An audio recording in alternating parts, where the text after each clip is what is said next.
우리 요한복음 말씀 같이 보겠습니다. 요한복음 1장 1절 그리고 1장 14절 우리 두 절 보겠습니다.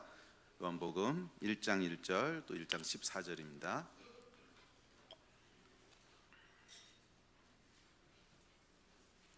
요한복음 1장 1절 그리고 14절입니다. 우리 다 찾으셨으면 다 같이 한 목소리로 읽도록 하겠습니다. 시작. 태초에 말씀이 계시니라. 이 말씀이 하나님과 함께 계셨으니 이 말씀은 곧 하나님이시니라. 말씀이 육신이 되어 우리 가운데 거하심에 우리가 그의 영광을 보니 아버지의 독생자의 영광이요 은혜와 진리가 충만하더라. 아멘.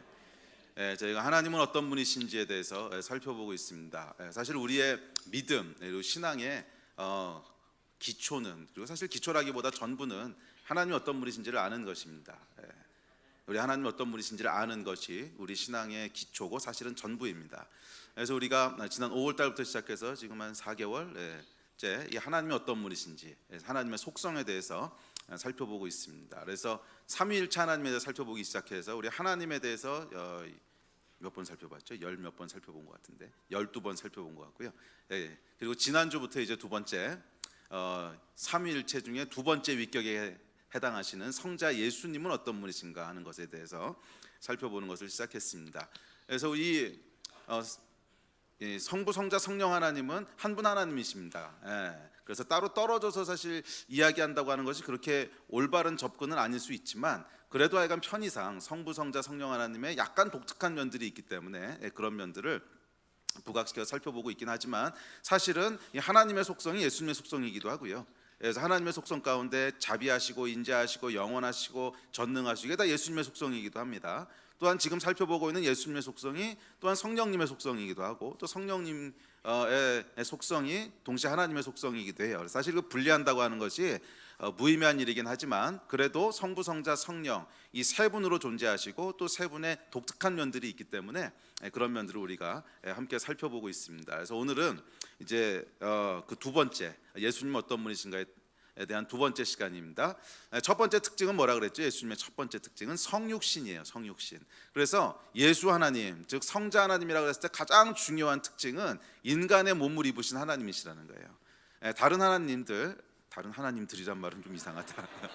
그러니까 성부 하나님 또 성령 하나님과 예수 하나님은 사실은 많은 부분은 같이 공유하고 계신 한 분이신데, 예수님만이 가지고 계신 좀 독특한 면이 있다면 인간의 몸을 입으셨다는 거예요. 이거는 성부 하나님이나 성령 하나님에게는 없는 특징이지요. 그래서 인간의 몸을 입고 사람이 되신 하나님을 우리가 성자 하나님이라고 부릅니다. 그래서 우리 지난주에 살펴봤듯이 예수님은 인간이시면서 동시에 신이세요. 그러니까 하나님이시면서 동시에 인간이신데, 이것이 50대 50, 그래서 반인 반신 뭐 이런 존재가 아니라 100% 완전한 하나님이시고 동시에 100% 완전한 인간이십니다. 그럼 100 더하기 100이 어떻게 100입니까? 그건 몰라요. 그건 신비에 속한 영역인데, 하여간 100 더하기 100에서 200이 되는 게 아니고 100% 완전한 신이시고 완전한 하나님이시라는 거예요. 그래서 그분에게는 하나님이 가지고 계신 모든 그런 전능하신 전지하심 이게 다 존재하시지만 동시에 완전한 인간이셨다는 거예요. 그래서 이분이 왜 이제 그렇다면 인간의 몸을 입고 이 땅에 오셨는가? 왜 성육신하셨는가? 세 가지 이유가 있다 그랬습니다. 세 가지 이유가 뭐였죠? 첫째는 속량하시기 위해서, 그러니까 우리의 죄를 대속하시기 위해서 인간의 몸을 입으셨고, 왜냐하면 인간의 죄를 대신해서 죽으시려면 인간이셔야지, 인간이 아닌 존재가 인간을 대신해서 죽어줄 수는 없지요. 그래서 인간을 속량하시기 위해서, 인류를 속량하시기 위해서 인간의 몸을 입으셨고, 둘째는 체휼하시기 위해서, 우리가 인간이 어떤 존재인지 또 인간의 고통과 어려움과 아픔을 친히 다 체휼하시기 위해서 이제 인간의 몸을 입으셨고, 이게 히브리서 5장에 나오는 말씀이죠. 그리고 마지막 세 번째, 우리의 모델이 되기 위해서 그러셨다는 거죠. 그래서 단순히 그냥 속량하기 위해서 십자가만 지시기 위해서 오신 것이 아니라 우리의 삶의 모델이 되어주셨다는 거예요. 그래서 원래 하나님이 창조하신 인간의 모습은 이런 모습이고, 원래 인간은 이렇게 살아갈 수 있고 하는 모습들을 보여주신, 100% 인간으로서 보여주신 것이 예수님이 이 땅에 오신 세 번째 이유였습니다. 그래서 우리 지난주에 살펴봤던 거 기억나시죠?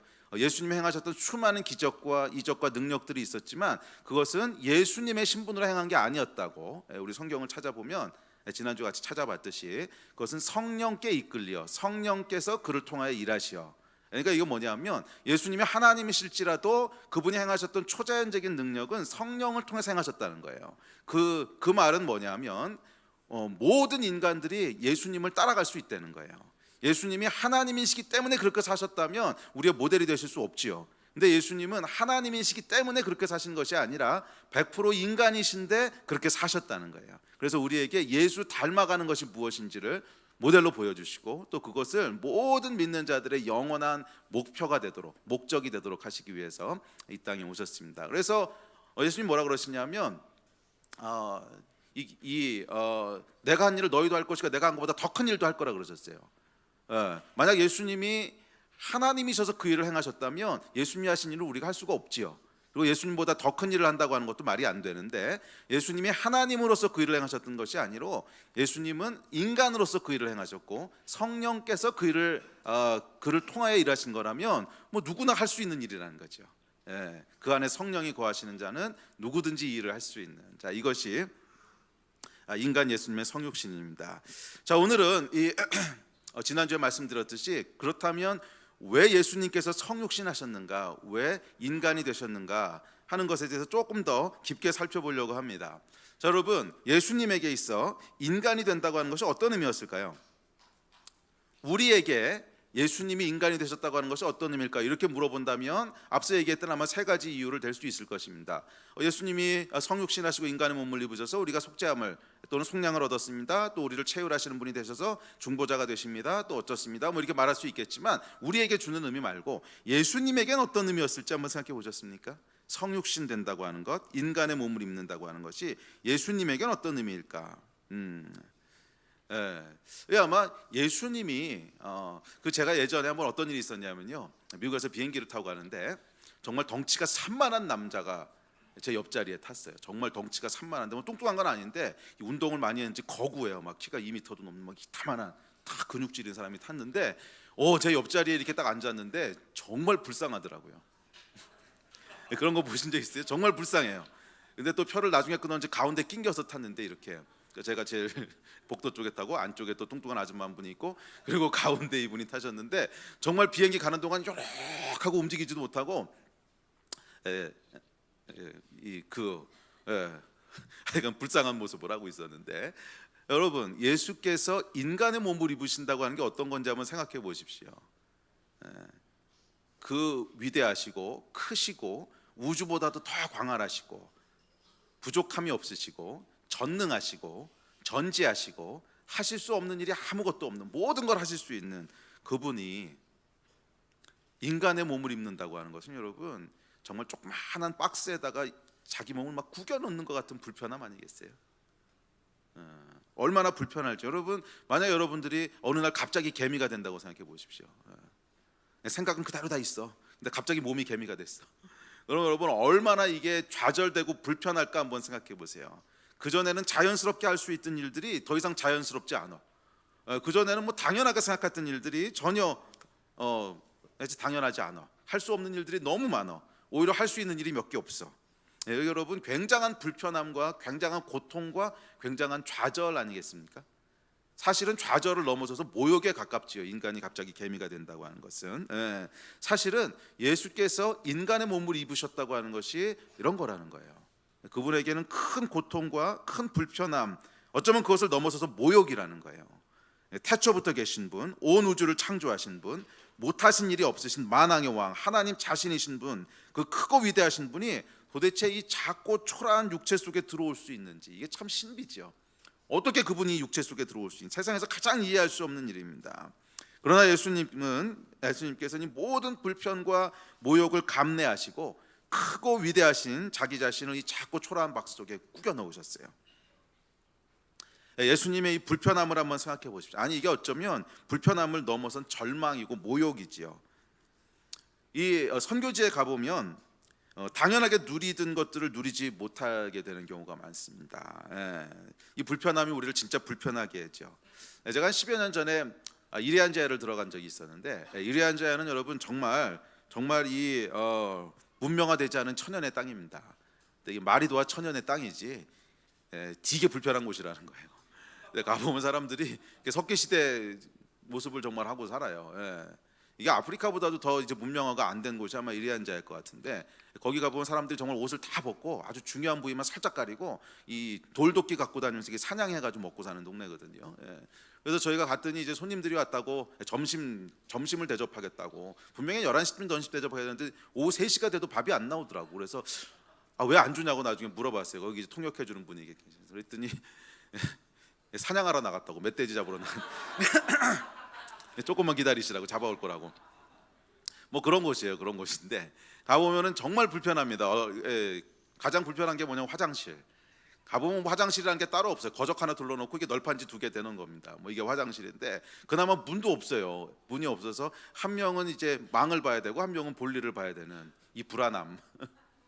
그리고 또 모기는 얼마나 많은지 이게 거의 이 비자발적 헌혈을 계속 해야 되는 뭐 그런 곳입니다. 뭐 인터넷 전화는 이거 물어보는 놈이 나쁜 놈이지. 거기에 인터넷하고 전화가 있겠습니까? 당연히 없죠. 당연히 없습니다. 심지어 길도 없습니다. 그래서 지도를 보면 바로 옆인데 갈 수가 없어, 길이 없기 때문에.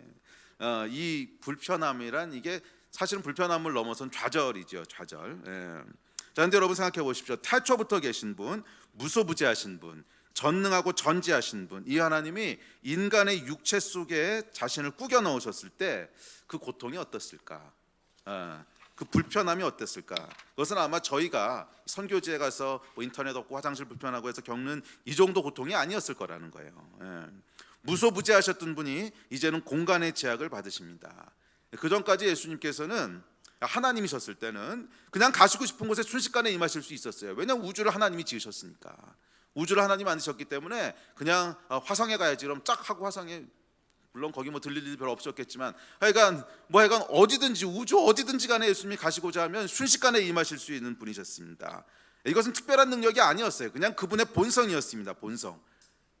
그 본성이라고 하는 건 뭐냐, 우리가 마치 가려우면 이렇게 긁잖아요, 본능적으로. 그것과 똑같이 우주 아무 곳에나 임하실 수 있는 것은 특별한 능력을, 지금부터 내가 내 공을 모아가지고서 이런 게 아니라는 거예요. 그냥 자연스러운 거라는 거예요. 그분은 어디든지 가고 싶으면 나타나실 수 있고 어디든지 임하려면 임하실 수 있고 뭐 그런 분이셨다는 거예요. 자, 그런데 이제는 공간의 제약을 받으십니다. 공간의 제약을 받으시게 됐어요. 마치 우리가 매일 자연스럽게 여기던 가려운 곳을 긁던 손이 어느 순간에 갑자기 사라져버린 것 같은 그런 불편함과 그런 고통이었을 겁니다. 또한 그분은 전지하신 분이셨습니다. 그런데 이제는 시간과 자연세계 법칙의 제한을 받으셔야 됐습니다. 여러분, 우리가요 이 스마트폰만 없어도 패닉이 되잖아요. 그렇지 않으세요? 스마트폰만 없어도 패닉이 되죠. 선교지에서 인터넷이 없는 곳에 가끔가다 묵게 되면 얼마나 불편한지 몰라요. 할 수 있는 것이 거의 없습니다. 막 자괴감이 들어. 이게 비행기 표도 끊을 수 없고 그러니까 이메일도 확인할 수 없고 이게 마치 어떤 느낌이냐면 눈이 멀고 이게 귀가 막힌 것 같은 그런 답답함이죠. 자, 그런데 여러분, 전지하신 하나님께서 인간의 몸을 입으셨다는 것은 이것 이상의 불편함이셨습니다. 당연히 무엇인지 다 알고 계시고 인지하고 계시는 그 본성을 가지신 분이 이제는 시간과 공간의 제약을 받으신다는 거예요. 그래서 직접 가서 확인하기 전에는 알 수가 없고, 물론 뭐 성령께서 이렇게 띄엄띄엄 가르쳐 주시는 게 있긴 하지만 하여간 하나님이셨을 때 누리셨던 그런 능력들은 다 제한을 당하셨다는 거예요. 굉장한 불편함이었습니다. 그분은 제한을 받지 않으시는 무소부재하시고 전지전능하신 하나님이십니다. 예수님이 인간의 몸을 입으셨다는 것은 불편함을 넘어선 고통이고 모욕입니다. 그 옛날에 여러분 전쟁에서 이겨서 상대방 나라의 왕을 사로잡으면요 모욕을 주기 위해서 왕이 누리던 모든 권리와 권세를 뺏고 노예로 만들어 버립니다. 그리고 조금 더 잔인하게는요 이 엄지손가락을 자릅니다. 근데 왜냐하면 칼을 잡지 못하게 하려고. 이게 잘리면 이제 칼 잡는 게 불편하잖아요. 그래서 칼을 잡지 못하게 하려고 엄지손가락을 자르지요. 그러면 칼만 못 잡는 게 아니고 다른 물건들도 이렇게 잡는 게 아주 어려워지지요. 자, 자신이 당연히 누려야 될 권리와 인권을 누리지 못하게 함으로 고통을 주고 고통받는 모습을 사람들에게 보여줌으로 모욕을 주는 거지요. 예수님에게 있어서 인간의 몸을 입으셨다고 하는 것은 우리로 치면 이런 거라는 거예요. 손발을 다 잘리고 정말 모욕적인 이런 일을 당하는. 왜냐하면 하나님이 어떻게 인간 안에 들어오시겠어요? 하나님이 어떻게 인간이 되시겠어요? 그분은 우리하고는 비교할 수 없으신 분이신데, 그런데 그런 분이 인간의 몸을 입고 이 땅에 오셨다는 거예요. 하늘 보좌에서 누리던 모든 권세와 영광과 무한한 능력을 인간이 되는 순간 다 상실하셨거든. 이제 그분은 원하는 곳에 가기 위해서는 걸으셔야 됐고요, 배고픔을 달래기 위해서는 엄마의 품속에서 울어야 됐습니다. 이것이 성육신하신 예수님의 모습이었어요. 자, 그렇다면 예수님께서는 왜 이런 고통과 절망과 모욕을 감내하셨을까요? 왜 인간의 몸을 입으셨을까요? 오늘 본문이 그 얘기를 하고 있습니다. 우리 다음 구절 볼까요? 네, 오늘 본문입니다. 자, 1장 14절입니다. 자, 시작. 말씀이 육신이 되어 우리 가운데 거하심에 우리가 그의 영광을 보니. 오케이, 거기까지만 봅시다. 거기까지만 보자고. 말씀을 잘 듣고 오세요. 말씀이 육신이 되어 우리 가운데 거하심에. 자, 여기서 두 가지 이유를 얘기해요. 말씀이 육신이 된 이유를 두 가지를 얘기하시는데, 첫 번째는 뭐냐면 우리 가운데 거하시기 위해서 그렇게 하셨다는 거예요. 우리 가운데 거하시기 위해서. 놀랍게도 예수님께서 이 고통과 모욕을 감내하시고 육신을 입으신 것은 우리 가운데, 인간 가운데 거하시기 위해서 그랬다는 거예요. 여러분, 사랑의 속성이 뭔지 아세요? 사랑의 속성은 같이 있고 싶어 하는 거예요. 사랑하는데, 너무너무 사랑하는데 10년을 떨어뜨려 놔도 아무 불편함을 안 느껴요. 이건 사랑 안 한다는 거야. 정말 사랑하는 사람이면요, 잠시도 떨어져 있기 싫어합니다. 저희 막내가 요번에 우리 DA에서 목금토일 오늘 아침까지 이제 3박 4일인가 4박 5일인가 약간 캠핑을 갔어요. 근데 둘째 날 되니까 너무 보고 싶어서 이 자식 어디 있어, 이 자식 어디 있어, 이 생각이 계속 드는 거야. 뭐 3일 떨어져 있는데. 왜 그럴까요? 사랑하니까. 사랑하는데 전혀 보고 싶지도 않고 전혀 함께 있고 싶지, 이건 말이 안 되는 거지. 예수님께서 우리 가운데 거하시기 원하셨다는 건 무슨 말이에요? 우리를 사랑하셨다는 거예요. 사랑하셨다는 거예요. 우리와 함께하기 원하셨다는 거예요. 그래서 하늘의 영광과 모든 보좌를 버리고 인간의 조그만 육체 속에 당신을 구겨 넣으신 것은 우리를 사랑하시기 때문이라는 거예요. 이게 여러분 복음입니다. 이분이 우리 예수님이시고 이분이 우리 하나님이세요. 자, 우리 다음 구절 봅시다. 자, 시작. 하나님이 세상을 이처럼 사랑하사 독생자를 주셨으니 이는 그를 믿는 자마다 멸망치 않고 영생을 얻게 하려 하심이라. 아멘. 이게 여러분 복음이잖아요. 하나님이 우리를 사랑하셔서, 세상을 사랑하셔서 그 아들을 인간의 몸을 입은 독생자로 이곳에 보내셨다는 거예요. 이것이 여러분 성육신의, 예수님이 성육신하셨던 첫 번째 이유입니다. 그의 백성들을 사랑하신 거예요. 저와 여러분과 함께 있기를 원하신 거예요. 우리 하나님은 저와 여러분과 함께하기 원하시는 하나님이신 줄로 믿습니다. 여러분의 삶 가운데 같이 하기를 기뻐하시고 교회 가운데 임하시기를 기뻐하시고 또 우리와 동행하기를 즐거워하는 분이세요. 그래서 인간의 몸을 입으셨습니다. 물론 오늘날 예수님은 몸을 입으신 인간의 모습으로 우리 가운데 거하시는 않습니다. 그 대신 어떻게 우리 가운데 거하시죠? 성령님의 모습으로 우리 가운데 거하세요. 우리 다음 구절 봅시다. 시작. 그러나 내가 너희에게 실상을 말하노니 내가 떠나가는 것이 너희에게 유익이라. 내가 떠나가지 아니하면 보혜사가 너희에게로 오시지 아니할 것이요 가면 내가 그를 너희에게로 보내리니 그가 내 영광을 나타내리니 내 것을 가지고 너희에게 알리겠습니다. 너희가 하나님의 성전인 것과 하나님의 성령이 너희 안에 거하시는 것을 알지 못하느뇨. 그래서 예수님께서 인간의 몸을 입으시고 이 땅에 오셨다가 부활하시고 승천하시고 부활하신 몸을 입으시고 이제 하나님 보좌 우편으로 올리셨지요. 올려가셔서 지금은 예수님이 인간의 형태로 우리 가운데 거하시지는 않으세요. 그 대신 누가 우리 가운데 거하세요? 예수님이 가시고 대신 오신 분 성령님이 우리 가운데 거하세요. 사실은 성령, 성부, 성자 다 한 분 하나님이시기 때문에 하나님이 우리와 함께 하시던, 예수님이 함께 하시던, 성령님이 함께 하시던 다 같은 하나님이세요. 그렇지만 하여간 프랙티컬리는 지금은 누가 함께 계세요? 성령 하나님께서 우리와 함께 하십니다. 언제까지? 우리가 이 땅에 살아가는 동안, 우리가 이 땅에 살아가는 동안은 성령 하나님께서 함께 하세요. 자, 그러면 이 땅을 우리가 떠나게 되거나 또는 마지막 날이 되어서 예수께서 다시 재림하실 때, 그때는 여러분 다시 누가 우리와 함께 하시겠어요? 성령님은 물론 우리 안에 계실 거예요. 그렇지만 예수님도 다시 우리 가운데 함께 하실 거라는 거야. 여러분, 예수님은요 잠깐 인간의 몸을 입으셨다가 십자가 지시고 사명을 끝내시고 난 다음에 이거 수고했다 다시 하나님 이러고 돌아가시는 게 아닙니다.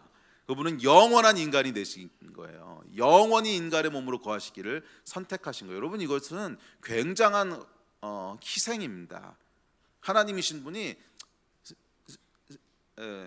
뭐 잠깐 인간을 구원하기 위해서 인간이 되셨다가 다시 하나님으로 돌아가신다면 뭐 할만해. 그런데 그게 아니라 영원한 인간이 되신 거예요.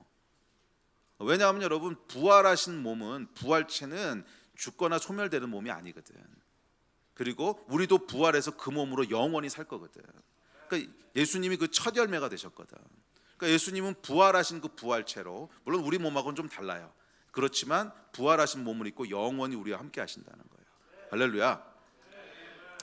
예. 그런데 흥미로운 것은 다음 성경 구절 한번 봅시다. 자, 우리 같이 읽어볼게요. 시작.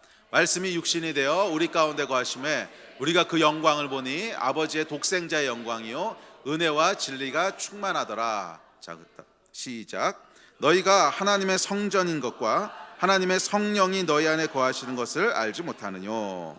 내가 들으니 보좌에서 큰 음성이 나서 가로되 보라, 하나님의 장막이 사람들과 함께 있음에 하나님이 저희와 함께 거하시리니 저희는 하나님의 백성이 되고 하나님은 친히 저희와 함께 계셔서. 자, 여러분, 이 세 구절을 제가 왜 뽑아놨는지 혹시 아시는 분? 눈치 빠르신 분은 아실 텐데. 자, 첫 번째 구절은 누가 우리와 함께 하신다는 거예요? 예수님이 우리와 함께 하신다는 거예요. 독생자. 두 번째 구절은 누가 우리와 함께 하신다는 거예요? 성령께서 우리 안에 함께 하신다는 거예요. 마지막 세 번째 구절은 누가 우리와 함께 하신다는 거예요? 하나님이 우리와 함께 하신다는 거예요. 자, 여러분, 성경이 우리에게 얘기해 주고 있는 것은 성부, 성자, 성령, 삼위 하나님이 다 우리와 함께 하신다는 거예요. 그게 사실은 하나님의 타초부터 가지고 계셨던 원함이시라는 거예요. 그래서 여러분, 창세기에 보면 타락하기 전에 하나님이 인간과 함께 거하셨어요. 근데 죄로 인하여 지금 잠깐 나뉘어져 있는 것뿐인데, 마지막 때 다시 새 하늘과 새 땅, 이 땅을 새롭게 하실 때는 하나님의 장막이 다시 이곳에 임한다는 거예요. 그래서 하나님께서 다시 인간들과 함께 하신다는 거예요. 그래서 여러분, 복음은 뭐냐면, 복음은 삼위 하나님이 우리와 함께 하신다는 거예요. 성부, 성자, 성령 하나님께서 다 우리와 함께 하신다는 거예요. 지금은 그 중에 성령 하나님만 우리 안에 거하시고 나머지 두 분은 물리적으로 좀 떨어져 있을 수밖에 없는 그런 어떤 기간이지만, 결국엔 몸을 입으신 예수님도 우리 가운데 영원히 함께 하실 것이고, 더 놀라운 것은 창조주 하나님께서도 인간 가운데, 백성 가운데 이 장막을 치다라고 하는 그 이제 히브리어를 보면 그게 그 안에 거하다, 그 안에 함께 살다, 이런 뜻이에요. 그러니까 단순히 텐트 치는 걸 얘기하는 것이 아니고 그 안에 그냥 삶의 터전을 마련하다, 이런 뜻이야. 그러니까 그 안에 함께 살다. 그래서 하나님이 우리 안에 함께 사신다는 거예요. 우리 안에 함께 사신다는 거예요. 우리와 함께하기 원하시고 우리와 함께하기를 기뻐하시는 분이 하나님이십니다. 그래서 이 성부, 성자, 성령 하나님의 간절한 원함, 어떻게 보면 간절한 속성, 어떤 속성이야? 자기의 백성들, 자녀들과 함께하기 원하는 이 하나님의 간절한 속성이 예수 그리스도로 인간의 몸을 입게 하신 거예요. 할렐루야. 여러분, 이게 우리 하나님의 속성입니다. 우리 하나님은요, 여러분과 함께하기를 원하세요. 저와 여러분과 함께하기를 원하세요. 기쁨의 순간에도 함께하기 원하시고, 고통의 순간에도 함께하기 원하시고, 사망의 음침한 골짜기를 걸을 때도 함께하기 원하시고, 질병 가운데 고통할 때도 함께하기 원하시고, 또 자녀를 낳은 큰 기쁨 가운데도 함께하기 원하시고, 함께하기 원하시는 하나님이시라는 거예요. 그분이 저와 여러분의 하나님이십니다. 복음은, 여러분, 복음은 결국 우리와 함께하는 하나님이세요. 뭐 복음을 여러 가지로 설명할 수 있지만 저는 그 복음에 대한 정의가 가장 마음에 들어요. 복음은 십자가에서 우리 죄를 사하여 주신 겁니다. 이건 너무 기계적이야. 십자가에서 우리 죄를 사하여 주셨는데 그때 예수님이 왜 그렇게 하셨냔 말이야. 결국 복음의 가장 근원적인 목적은 뭐야? 하나님이 우리와 함께하기 원하시는 거죠. 그런데 죄가 있으면 하나님과 인간이 함께할 수 없거든. 그래서 함께하기 위해서 그 죄를 제거하시려 예수님이 오신 거고, 십자가 지신 거고. 그래서 복음의 여러분 가장 핵심은요, 하나님은 우리와 함께하기를 즐거워하시는 분이시라는 거예요. 저와 여러분과 동행하기를 즐거워하시고, 저와 여러분과 함께하기를 즐거워하시고, 그래서 언제나 함께하시는 분이세요. 할렐루야. 우리 옆 사람을 쫙 돌아보세요. 그 옆에 하나님이 보이세요? 영의 눈으로 봐봐. 그 옆에 지금 하나님이 함께하고 계시다는 거야. 그 옆에 하나님이요, 이렇게 어깨를 이렇게 감싸고 계시고, 왜냐하면 그 안에 하나님의 영이 지금 계시잖아요. 우리 하나님은 여러분과 함께하는 분이신 줄 믿습니다. 여호와 라파를 빨리 할 수 있도록 이제 거의 됐어요, 거의. 자, 계속 이어서 요한이 얘기합니다. 우리 다음 구절, 우리 14절인데 다시 한번 읽습니다. 시작. 말씀이 육신이 되어 우리 가운데 거하심에 우리가 그의 영광을 보니 아버지의 독생자의 영광이요 은혜와 진리가 충만하더라. 자, 예수께서 인간의 몸을 입으신 첫 번째 이유가 우리와 함께하기 원하시는 사랑 때문이라면, 두 번째 이유는 영광이라는 거예요. 영광. 하나님의 영광을 나타내시기 위해서 우리와 함께 하셨다는 거예요. 나타내시기 위해서라기보다는 하여간 이 성육신 가운데 하나님의 영광이 나타났다는 거예요. 하나님의 영광을 보여준다는 거예요. 자, 하나님이 거하실 때는 항상 나타나는 현상이 있는데, 그건 뭐냐면 하나님의 영광이 함께하는 거예요. 그래서 여러분, 성경을 읽어보면 하나님께서 뭔가 현현하실 때, 하나님께서 나타나실 때는 항상 하나님의 영광이 함께 나타났어요. 시내산에서 모세가 하나님을 만났을 때 그곳에 형연할 수 없는 하나님의 영광이 있었고, 이스라엘 백성이 광야에서 성막을 쳤을 때 여호와의 영광이 그 위에 머물렀다고 기록하고 있습니다. 또 솔로몬이 성전을 헌당했을 때 구름 같은 하나님의 영광이 그 위에 있었고요, 다윗이 장막을 지어 주님을 예배했을 때 주님의 영광이 있었습니다. 또 바로의 병거를 홍해에 묻으실 때에도 여호와의 영광이 거기 있었고, 엘리야의 기도에 하늘이 열리고 불이 내렸을 때도 여호와의 영광이 거기 있었습니다.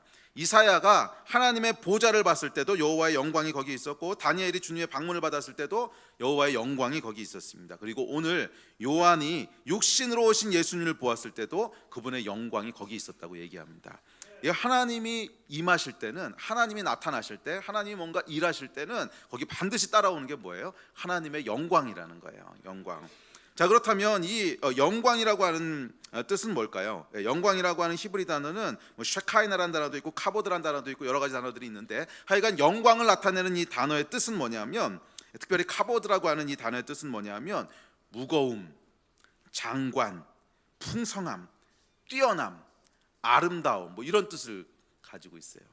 와, 정말 영광스럽다 이랬을 때는 그것이 풍성하고 아름답고 위대하고, 그 다음에 무겁고 장관이고 이런 거라는 거예요. 이해가 되세요? 자기 카보드라는 뜻인데, 자, 이 하나님이 임재하실 때는 항상 이 영광이 있었다는 거예요. 그래서 하나님의 영광이란 그분의 뛰어나심, 그분의 무거우심, 그 몸무게가 많이 나간다는 게 아니고, 하여간 그 안에 그 진중한 그게 있다는 거야. 가벼우신 분이 아니라는 거예요.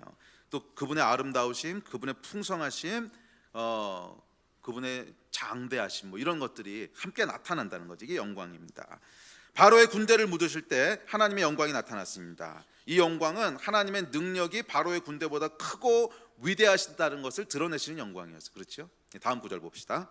시작. 내가 바로와 인하여 영광을 얻을 때에야 애굽 사람들이 나를 여호와인 줄 알리라 하시니. 그러니까 여호와의 영광이 나타날 때 그 영광은 뭐예요? 바로의 군대보다 더 강하고 더 크고 위대하다고 하는 이 카보드가 나타났다는 거지. 그래서 하나님의 영광이 그분의 능력과 함께 나타났습니다. 또 시내산에서 모세가 하나님으로부터 율법을 받을 때 하나님의 영광이 나타났습니다. 자, 우리 다음 구절 시작. 영광이 시내산 위에 머무르고 구름이 6일 동안 산을 가리더니 제7일에 여호와께서 구름 가운데 모세를 부르시니라. 내가 거기서 이스라엘 자손을 만나리니 내 영광을 인하여 회막이 거룩하게 될지라. 이 영광은 하나님의 거룩하심이 이 세상의 어떤 것보다도 무겁고 중요하고 풍부하고 뛰어나다는 것을 나타내는 영광이었어요. 그렇죠? 이 거룩하심에 대한 영광은 세상의 어떤 규정보다, 어떤 윤리보다, 어떤 법보다 하나님의 거룩하심이 더 무겁다는 거예요. 더 뛰어나다는 거예요. 그래서 그 영광이 시내산에서 율법을 주실 때 모세에게 임하셨습니다. 또 다윗이 예배할 때 그 다윗의 장막 위에 여호와의 영광이 있었습니다. 우리 다음 구절 봅시다. 시작. 하늘이 하나님의 영광을 선포하고 궁창이 그 손으로 하신 일을 나타내는도다. 여호와의 이름에 합당한 영광을 돌리며 거룩한 옷을 입고 여호와께 경배할지어다. 하나님이여, 주는 하늘 위에 높이 들리시며 주의 영광은 온 세계 위에 높아지기를 원하나이다. 아멘.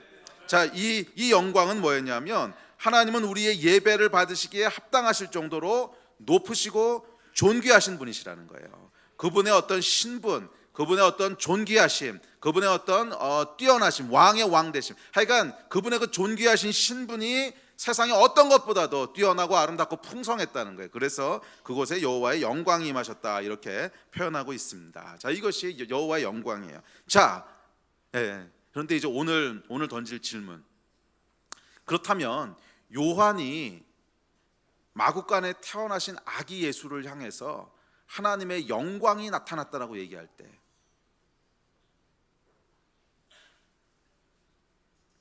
무슨 영광을 본 걸까요? 이 영광은 무슨 영광일까요? 능력? 구유에 누이신 아이에게 무슨 바로의 군대를 무찌를 능력이 어디 있어요? 이런 능력 전혀 없었어요. 그저 연약한, 하나님이라고는 믿을 수 없을 정도로 연약했지 바로의 군대를 무찌른 영향은 없었습니다. 존귀와 위엄, 인간의 몸을 입고 천한 몫으로 그것도 말구 위에 태어나셨는데 무슨 존귀와 위엄이 있겠어요? 이것도 없었어요. 거룩함? 그래서 거룩함은 어떨지 모르겠지만 예수님을 향한 사람들의 평가는 뭐였냐면 세리의 친구들, 죄인들의 친구들이었어.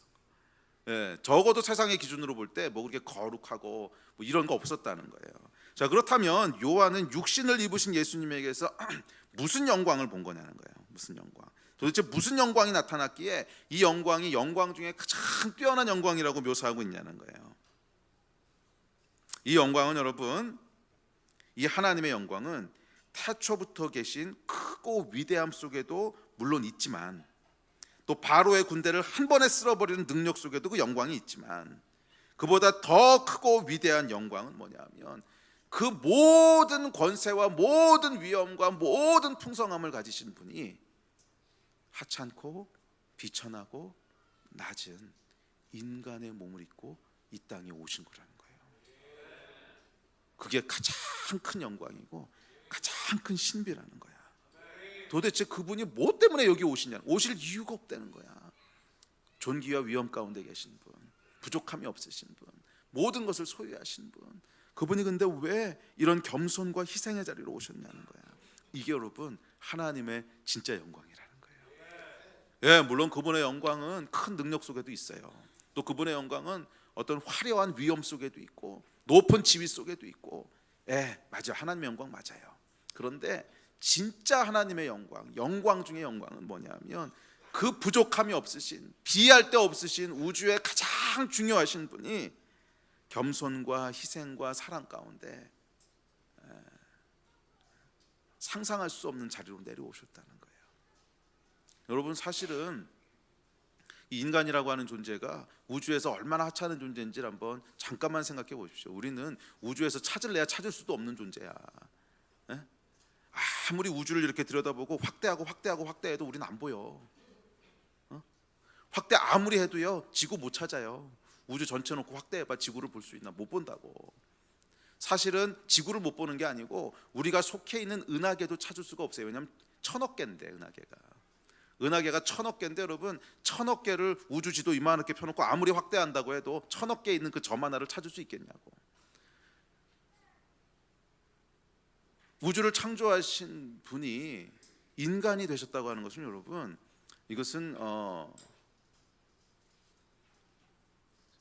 뭐라고 설명해야 될지가 설명할 수 없는 그런데 하나님의 진짜 영광은 그분이 우리 하찮은 정말 찾을래도 찾을 수도 없는 먼지 같은 그 인간들과 함께 거하시기 위해서 인간의 몸을 입고 이 땅에 오셨다는 거예요. 이게 진짜 영광 중에 영광이라는 거야. 할렐루야. 그분의 놀라운 능력이나 크고 위대하심보다 심지어 거룩하심보다 더 크고 위대한 영광은 그 하나님께서 약한 자들과 비천한 자들을 모른 척하지 않으시고 인간의 몸을 입고 이 땅에 오신 거예요. 고통받는 자들을 모른 척하지 않으시고 인간의 몸을 입고 이 땅에 오신 거예요. 할렐루야. 이게 여러분 진짜 영광입니다. 사실은 우리가 하나님의 진짜 영광이 뭔지를 알고 보는 것은 참 중요해요. 왜냐하면 그것을 영광이라고 보면 사람은 결국 영광을 추구하게 돼 있거든. 안 그래요, 여러분? 사람은 결국 영광을 추구하거든. 그래서 무엇을 영광이라고 보느냐 하는 것에 의해서 그 인생의 방향이 결정되거든. 그럼 여러분은 하나님에게서 어떤 영광을 보고 계십니까? 이 사단은 말이에요, 여러분, 항상 속이는 자예요. 사단의 속임수는 참 교묘한데 모든 것을 전부 다 뒤집어 엎는 것이 아니야. 그럼 아무도 안 속거든. 그러니까 대충 다 비슷하게 얘기를 하다가 결정적인 거 하나만 딱 뒤집어요. 이게 이제 사단이 하는 일이거든요. 그래서 대부분은 다 뭐 맞는 말을 해요. 대부분 맞는 말을 해요. 그렇지 않다면 여러분 바보가 아닌데 누가 속았어요. 대부분은 맞는 말을 하는데 가장 본질적이고 중요한 거 하나를 탁 뒤집어 엎습니다. 이게 사단이 하는 일이에요. 이 영광에 대해서도 마찬가지입니다. 세상은 여러분 사단이 하는 거짓 영광에 많은 영향을 받고 있습니다. 사단은 여러분 뭐가 영광이라고 얘기하냐면 크고 위대한 것에 영광이 있다고 얘기합니다. 그리고 사단은 능력의 영광이 있다고 얘기합니다. 사단은 존귀한 자의 높은 자리에 앉아서 세상의 경배와 예배를 받는 것에 영광이 있다고 얘기합니다. 뭐 틀린 말은 아닙니다. 이것도 하나님께서 주신 영광이니까. 그런데 사단은요 가장 중요한 영광에 대해서는 얘기하지 않아요. 자, 우리 사단이 예수님을 광야에서 시험했을 때 했던 얘기를 한번 보시겠어요? 자, 우리 같이 읽어봅시다. 시작. 마귀가 가로되 내가 만일 하나님의 아들이었던 이 돌들에게 명하여 떡덩이가 되게 하라. 예수께 대답하시되 기록하기를 사람이 떡으로만 살 것이 아니라 하였느니라. 마귀가 또 예수를 이끌고 올라가서 순식간에 천하만국을 보이며 가로되 이 모든 권세와 그 영광을 내가 내게 주리라. 이것은 내게 넘겨준 것이므로 나의 원하는 자에게 주노라. 그러므로 내가 만일 내게 절하면 다 내 것이 되리라. 대답하여 가라사대 기록하기를 주 너희 하나님께 경배하고 다만 그를 섬기라 하였느니라.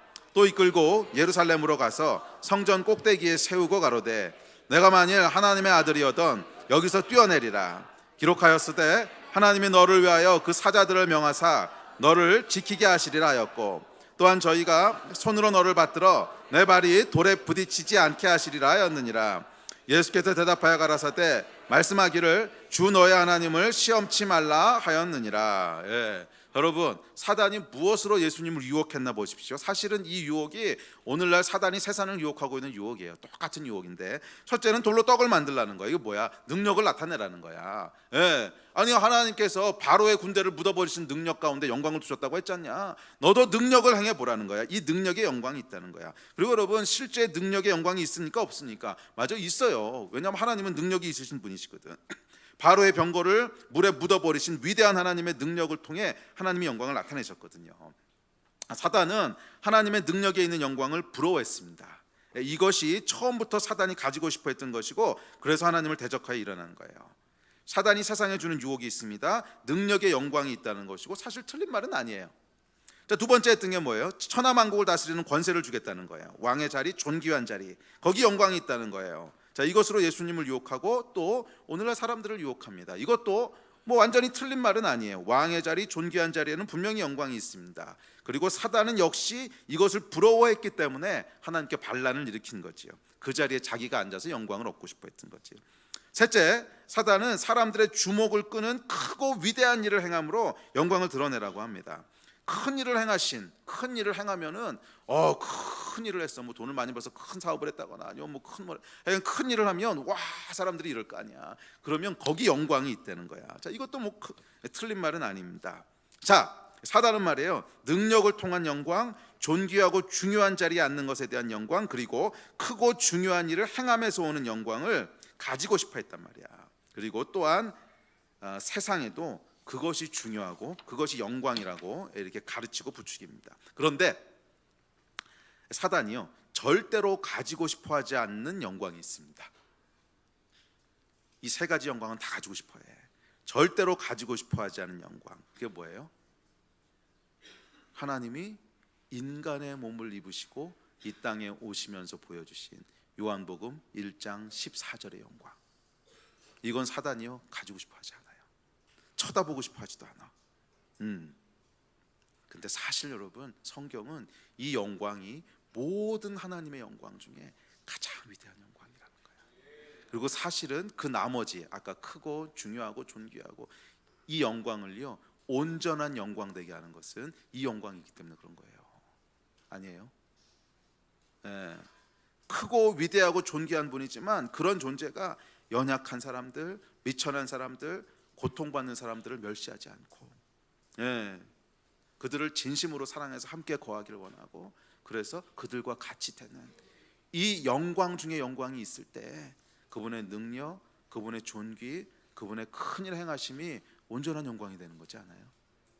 그렇지 않고 존귀한 자리에 앉았지만 그 밑에 있는 사람들을 학대하고 피박한다면 그것이 어떻게 영광이겠어?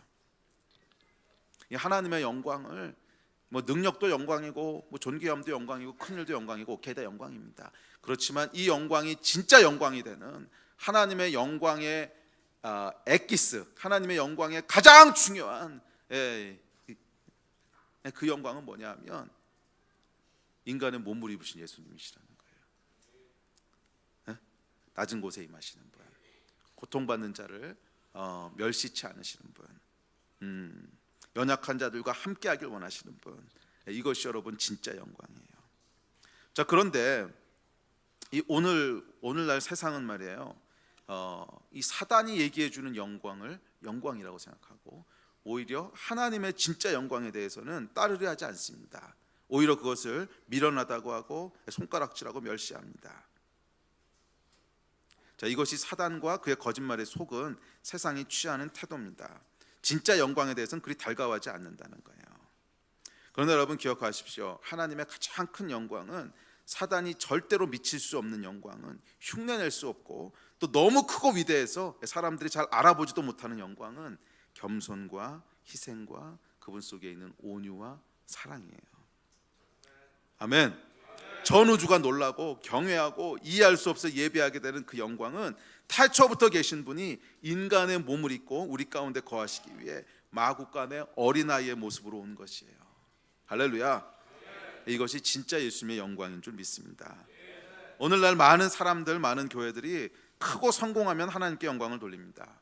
사업이 커지면 영광을 돌리고 교회가 커지면 영광을 돌리고 크고 규모 있는 사역을 하면 그래서 사람들에게 주목을 받기 시작하면 하나님께 영광을 돌립니다. 이 큰 일 속에 하나님이 계셨다는 거예요. 또 많은 교회들이 능력이 나타나면 하나님께 영광을 돌립니다. 뭐 병이 낫는다거나 기적이 일어나고 초자연적인 공급하심을 통해 뭐 그들 가운데 뭔가 일어나면 그러면 그것을 통해 하나님께 영광을 돌립니다. 오케이, 뭐 영광 맞습니다. 근데 그러면 아무리 기도해도 병이 안 난 사람은 영광이 없는 거야. 예수님 때도 여러분 예수님 모든 병자를 다 고쳐주신 건 아니었어요. 그건데 고침 못 받은 사람들도 있다고. 그러면 그 사람들은 영광이 없는 거예요. 큰 것에만 영광이 있다면 평생을 충성되게 시골에서 몇몇 나이 드신 어른들을 돌보고 섬겼던 목사님의 사역은 영광이 없는 거예요. 여러분 오늘날 우리 안에 심각한 거짓말이 들어있어요. 심각한 마귀가 심어놓은 거짓말이 있어요. 예수께서 광야에서 뿌리치셨던 그 유혹을 오늘날 교회가 그대로 받아들여 버렸어요.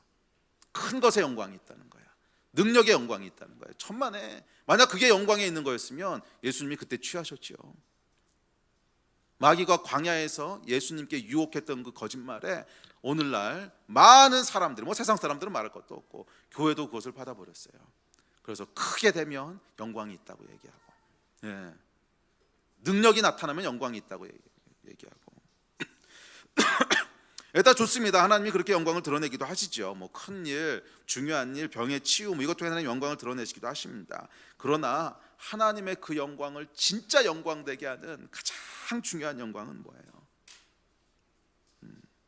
모든 것을 다 가지신 하나님께서 겸손과 희생과 사랑과 온유 가운데 인간의 몸을 입으신 이 영광 아니겠습니까? 자, 오늘날 교회가 드러내야 될 영광은 이 영광 아니에요. 물론 교회를 통해서 능력이 나타나는 것도 할렐루야. 뭐 교회를 통해서 중요한 일들이 일어나는 것도 감사합니다. 그러나 능력이 나타나든 뭐가 일어나든지 간에 하여간 교회가 그것 이전에 가지고 있어야 될 영광이 있단 말이에요. 그것은 인간의 몸을 입으시고 마국간에 오신 예수 그리스도의 영광이에요. 이 영광이 교회 가운데 있을 때 그를 통해서 나타나는 능력도 참 영광이 될 수 있고 그를 통해 나타나는 큰 일들도 참 영광이 될 수 있어요. 그러나 교회가 마국간에 인간의 몸을 입고 어린아이의 모습으로 오신 그 영광을 잃어버린다면 또는 그 영광을 향한 시선들을 돌려버린다면 교회는 더 이상 영광이 없어요. 왜? 능력과 큰 일과 이거는 여러분 마귀도 가지고 있는 일이라 그랬어. 이건 하나님께만 있는 속성이 아니라는 거야. 마귀도 큰 능력이 있고 마귀도 세상 존귀를 자기가 다 갖고 있다고 얘기했다고. 그럼 여러분 마귀가 추구하는 영광과 교회가 추구하는 영광이 뭐가 다르냐는 거야. 앞서 제가 말씀드렸듯이 사단은 여러분 전체를 다 뒤집지 않습니다. 전체를 다 뒤집으면 누가 속겠어요? 너희의 가장 큰 영광은 전쟁하고 살인하는 거다. 그런 거 누가 따라오겠냐고. 마귀도 여러분 똑똑해요. 인간보다 지혜롭다 그랬어. 아주 비슷한데 뒤에만 살짝 꼬는 거거든. 마귀도 여러분 크고 능력 있고 중요한 것은 다 추구해요.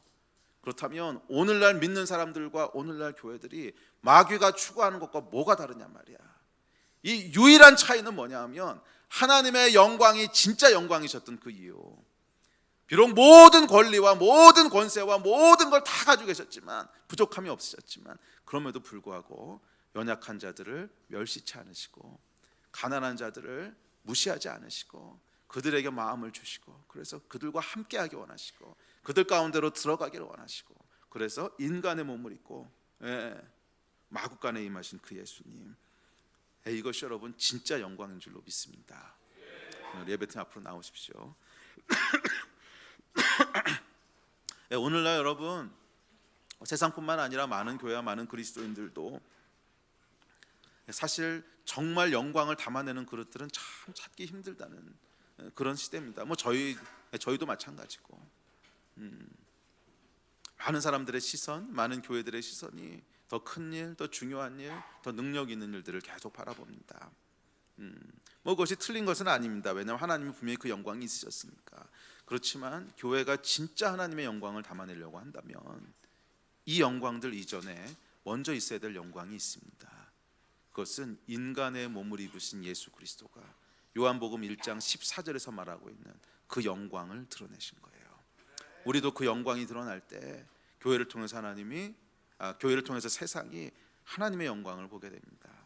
만약 여러분 이 영광이 없이 교회가 단순히 크기와 능력과 중요함만을 추구한다면 세상은 절대로 이곳에서 하나님의 영광을 보지 않아요. 왜? 사단도 그거 하고 있거든. 세상도 그거 하고 있거든. 똑같은 영광인데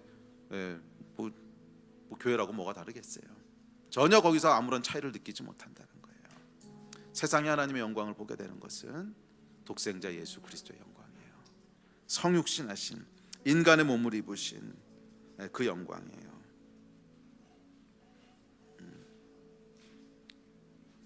사람은 여러분 어떤 것이 영광인가, 그 영광을 바라보는 대로 살게 돼 있습니다. 사람은 여러분 영광을 추구하는 존재예요. 그렇다면 여러분은 어떤 것을 영광으로 보십니까?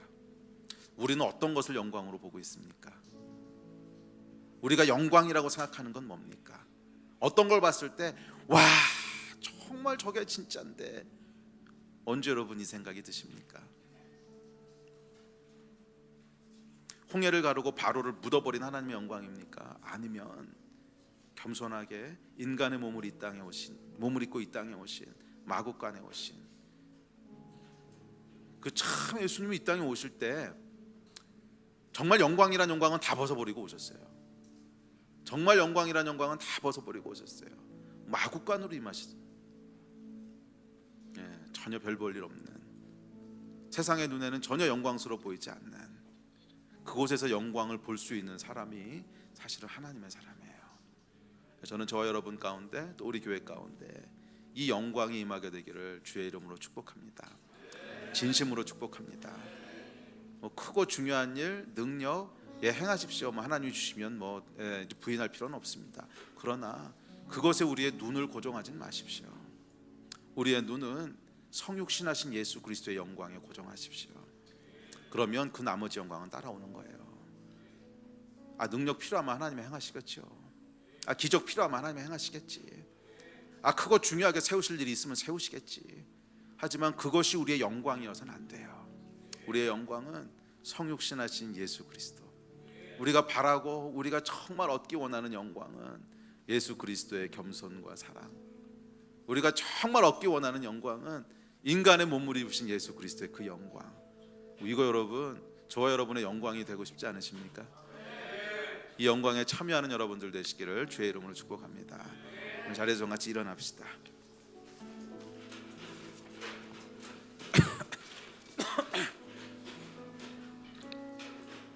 우리 함께 좀 기도합시다. 그래서 여러분, 교회가 나타낼 수 있는 가장 큰 영광은 우리 주변에 있는 소외된 사람 한 사람, 우리 주변에 도움이 필요한 한 사람, 그들을 멸시하지 않는 거예요. 예수께서 우리에게 찾아오셨듯이 우리도 우리의 마음과 우리의 또 시간과 또 우리의 관심을 계속 그렇게 하는 거예요. 그것이 여러분, 교회가 이 땅에 드러낼 수 있는 가장 큰 영광인 줄로 믿습니다. 우리 같이 좀 기도합시다. 기도할 때, 하나님, 인간의 몸을 입고 이 땅에 오신 예수 그리스도의 영광을 오늘 우리가 봅니다. 우리에게도 이 영광이 있게 하여 주시고 우리도 이 영광을 바라보게 하여 주십시오. 하나님, 우리로 다른 영광을 바라보는 그런 어리석음 없게 하여 주시고, 사단이 예수님을 유혹했던 그 유혹에 우리의 눈이 넘어가지 말게 하여 주시고, 우리는 온전히 예수 그리스도의 영광에 집중하는 자들이 되게 하여 주십시오. 주님, 그래서 우리를 통해서도 예수께서 보여주셨던 죄인들의 친구, 세리와 창기의 친구라고 하는 하나님이 영광된 칭호를 우리도 갖게 하여 주십시오. 오늘날 교회가 이 영광을 다시 취하게 하여 주십시오. 이 마음 가지고 우리 한 2, 3분 정도 함께 기도하시고, 그리고 우리 찬양합시다. 기도하시겠습니다.